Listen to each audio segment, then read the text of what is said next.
Welcome back to Make You a Better Public Speaker. Today is lesson 42, and we're talking about interviews. But the type of interview we're talking about today is college entrance interview. So this is for those kids that are about to join the ranks of a university, or for parents that are trying to push their kids to go to a good university. Because matter of fact, a lot of colleges they don't have interview processes. Only the really, really good ones. Okay, so again, they're going to ask you a lot of questions about your academics, and they're going to ask you questions about your maybe community service, your hobbies. And again, with public speaking, you need to be able to practice talking about yourself. In a lot of cultures, a lot of people, we talk about being humble, but an interview is not the moment to be humble. You need to carefully craft bragging about yourself and how you will help that institution. Because the institutions you do interviews for, guess what? They already know they're good. They want to know why you're good so then they can add you to their ranks. Let me give you an example of a story. It's kind of a play along with me.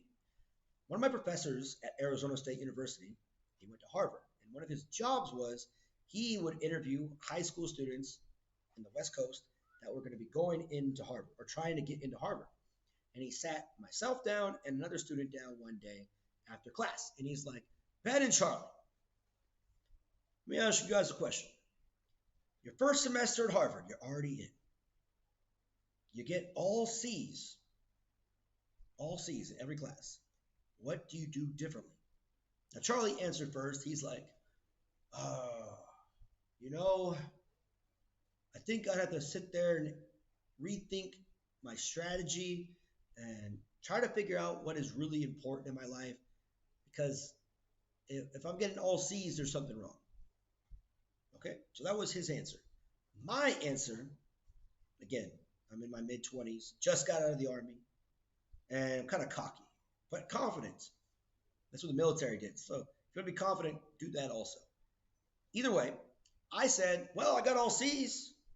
I passed all my classes. I'm doing nothing differently. I'm going to do the same thing.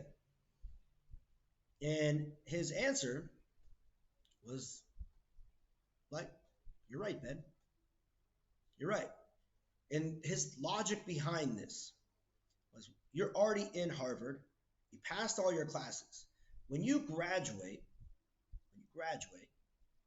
you're going to have a degree on your wall that says University of Harvard and your name.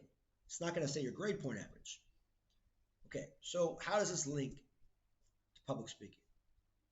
Again, when you're confident in your ability to articulate and tell a story and give a good reason why and be detailed, allowed me to be myself in a situation where hypothetically, if I was applying to Harvard, which, sorry, never going to happen, but hypothetically, I was going to Harvard because the idea is that if someone is going to hire you in a job, if someone is going to date you in a relationship or allow you to go to their school, they want you to be an interesting person.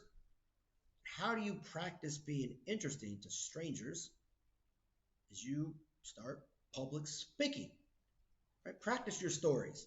Practice that fun vacation you went on with your family. Practice that favorite food dish that you love to eat somewhere in whatever restaurant, in whatever country.